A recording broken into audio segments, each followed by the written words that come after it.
तो पूजा तो आप सभी करते होंगे। क्या आप जानते हैं कि कुछ पदार्थ ना चढ़ाने पर वो आपकी पूजा स्वीकार ना हो या फिर वो पूजा आपकी अधूरी साबित हो जाए। तो आज मैं आपको बताने वाला हूँ शिव पूजा में विशेषतः क्या चीज़ें इस्तेमाल होती हैं और उनका क्या इम्पोर्टेंस है। कैसे करनी है आपको शिव पूजा, जो कि आपकी जो श्रद्धा भाव से आप पूजा कर रहे हैं वही स्वीकार हो जाए।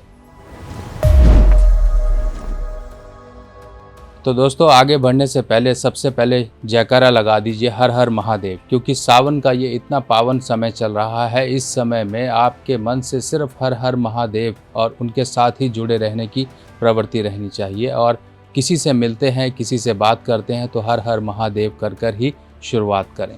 तो दोस्तों, पूजा हम सब करते हैं और घर में पूजा करते हैं, क्योंकि आजकल का समय ऐसा है मंदिर वगैरह जाने का समय नहीं मिलता है। घर में आपने छोटी मोटी कोई अपने श्रद्धा अनुसार कोई छोटी सी मूर्ति या आपने शिवलिंग वगैरह स्थापित किए होंगे। अक्सर घर में हम छोटे शिवलिंग स्थापित करते हैं। ये मेरे हाथ में आप देख रहे हैं, और ये शिवलिंग को किस तरह से रखा हुआ है ये भी आपको बताऊंगा। और क्या इम्पोर्टेंस होती है पंचामृत की, क्यों इम्पोर्टेंस रखी गई है पंचामृत की, कि बिना पंचामृत के भगवान शिव का पूजन या किसी भी देवी देवता का पूजन अधूरा है। क्या एक एक वस्तु की इम्पोर्टेंस होती है, जो भी एक एक तरल आपने इस्तेमाल किया, पंचामृत बनाने का सही तरीका और इसकी एक एक तरल की इम्पोर्टेंस आपके जीवन में क्या है, क्यों ये चढ़ाया जाता है, ये सब मैं आपको आज बताने वाला हूँ। तो दोस्तों, ये मेरे हाथ में आप देख रहे होंगे, ये एक पीतल की प्लेट है जिसमें हमने शिवलिंग को, ये स्फटिक के शिवलिंग है। अगर आप इसको देखें ध्यान से, ये स्फटिक के शिवलिंग है और स्फटिक के शिवलिंग ये पीतल की प्लेट है। इस तरह से प्लेट में रखे हुए हैं। अक्सर कई बार क्या होता है कि कई लोग अपने घर में शिवलिंग को सिर्फ पूजा स्थान में ऐसे ही स्थापित कर देते हैं और इसमें ज़रूरी बातों का ध्यान नहीं रखते हैं। अब ये समय ऐसा है कि आपको सारी धार्मिक बातें बता दी जाएं, ताकि आपकी किसी प्रकार की त्रुटि ना हो, गलती ना हो। तो सबसे पहले हमें शिवलिंग को स्थापित करना आना चाहिए कि हमने स्थापित कैसे किया है।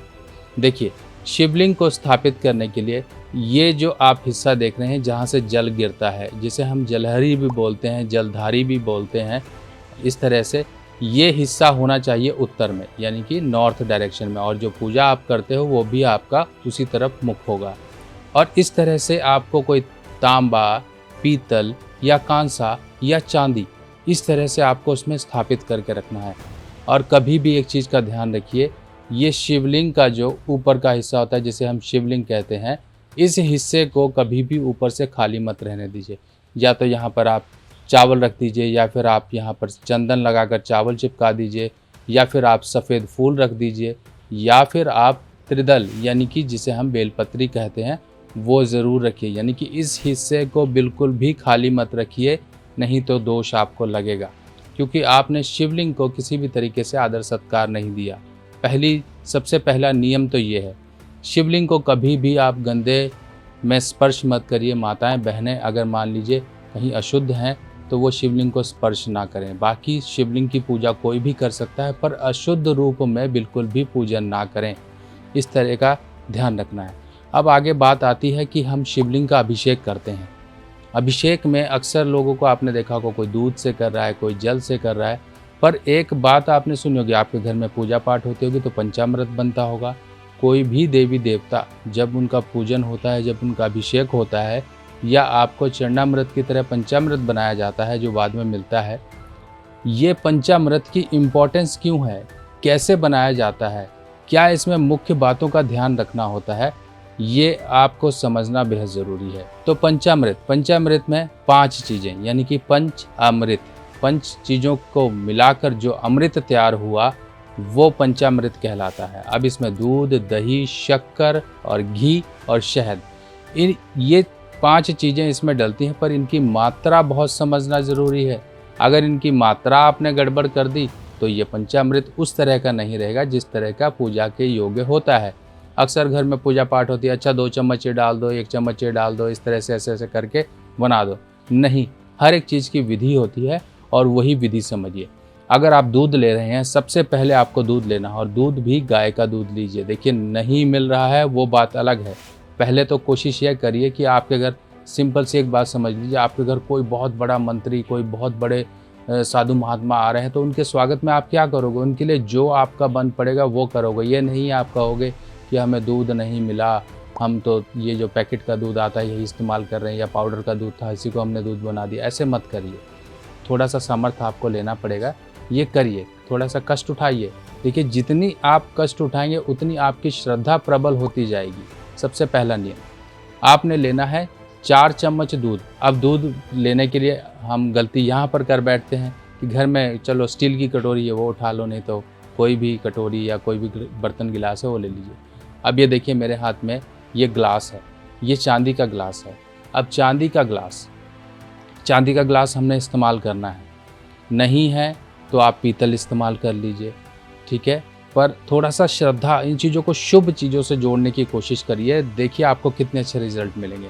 अब ये नॉर्मल ग्लास आप इतना बड़ा भी ले सकते हैं, वरना ये तो हम और भी उपायों के लिए इस्तेमाल करते हैं। ये लगभग 49 ग्राम्स के आसपास, 50 ग्राम के आसपास का ग्लास है।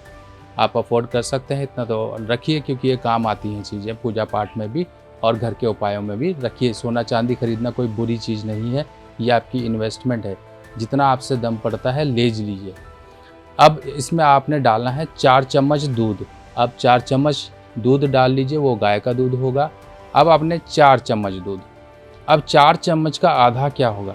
4 चम्मच का आधा होगा 2 चम्मच। अब इसमें आपने डालना है 2 चम्मच दही। 2 चम्मच दही डाल दिया।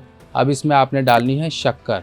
अब शक्कर कितना होगा? यानी कि सीधा सा हिसाब रखिए, पहला जो आपने दूध डाला उसका आधा भाग डालिए दही, फिर उसका आधा भाग यानी कि 1 चम्मच आप डालिए इसमें शक्कर, फिर 1 का आधा भाग हो गया आधा चम्मच इसमें डालिए आप घृत यानी कि घी, और बाकी का आधा यानी कि आधे से भी आधा आप डालिए इसमें शहद।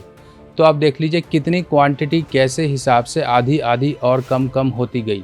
इस क्वांटिटी को आप ध्यान रखिए कि आपने जो दूध लिया, दूध का आधा आपने दही लिया, दही का आधा आपने शक्कर लिया, शक्कर का आधा आपने घी लिया, घी का आधा आपने शहद लिया। इस तरह से चीज़ों को आधा आधा करते जाइए, फिर इसको मिक्स कर लीजिए। अब मान लीजिए आपने अभिषेक करना है, तो भगवान भोले पर आपने अभिषेक करना है, तो आप लोटा ले लीजिए, लोटे में आप भर लीजिए अच्छी तरीके से लोटा बना लीजिए। नहीं तो अगर आप घर में कर रहे हैं तो घर में करने के लिए आपको इस तरह से जो आपने शिवलिंग रखे हुए हैं, ये स्फटिक के शिवलिंग हैं। अक्सर घर में रखने का सबसे अच्छा फ़ायदा स्फटिक के शिवलिंग का ही होता है। क्यों?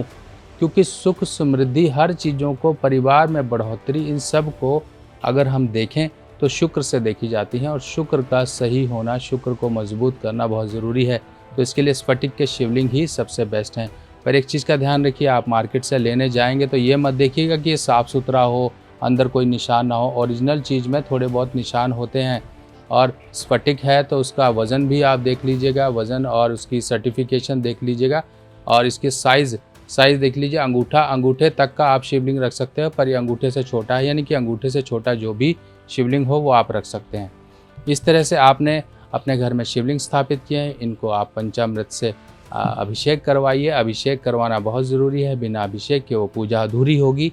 लाल किताब की सभी सामग्री अब आप मेरी व्हाट्सएप कैटलॉग पर आसानी से देख सकते हैं, और आप अपने एड्रेस पर मंगवा भी सकते हैं। अभिषेक करने के बाद अब बात आती है, जो पंचामृत आपका प्लेट में आ गया उसका क्या करना है? उसको चरणामृत की तरह लेना है। या तो आप लीजिए, घर के लोगों ने जितने हैं एक बार उसको कंज्यूम कर लीजिए। देखिए ये अमृत के समान है। अब इनमें जो इंग्रेडिएंट्स पड़े हैं पंचामृत में, दूध जो कि चंद्र से संबंध रखता है, दही जो कि शुक्र से संबंध रखता है, जो आपके घर के परिवार की सुख शांति सबको बढ़ाने में मदद करता है, शक्कर जो कि मंगल है, यानी कि आपके घर में सब चीज़ें मंगलमय हो, आपके घर में किसी प्रकार के मंगल संबंधित दोष हैं, श्राप हैं, भाई बंधुओं में झगड़ा है, सेहत की परेशानियां हैं, कर्ज की परेशानियां हैं, वो दूर हों। इसके बाद बात आती है घी की, जो कि शुक्र है, स्वयं शुक्र है। जो भी मैरिड लाइफ या फिर किसी प्रकार की हेल्थ की प्रॉब्लम है, जो परिवार वंश वृद्धि में कहीं ना कहीं रुकावट आ रही है या संतान संबंधी दिक्कतें आ रही हैं, उनको दूर करने के लिए है। उसके बाद आ जाता है शहद जो कि मंगल से संबंध रखता है, और ये मंगल वो मंगल होता है जो आपके जीवन में कहीं कर्जा, बीमारी या फिर किसी प्रकार के दुर्घटना या फिर कहोगे अकाल मृत्यु या फिर किसी प्रकार की चोट, सर्जरी या आपके ऊपर किसी प्रकार के कोर्ट के झंझट डालता है, तो उन सब को एक तरह से पंचगव्य या फिर पंचामृत बनाकर ही भगवान शिव पर अर्पित करने से वो सब चीज़ें नियंत्रित हो जाती हैं।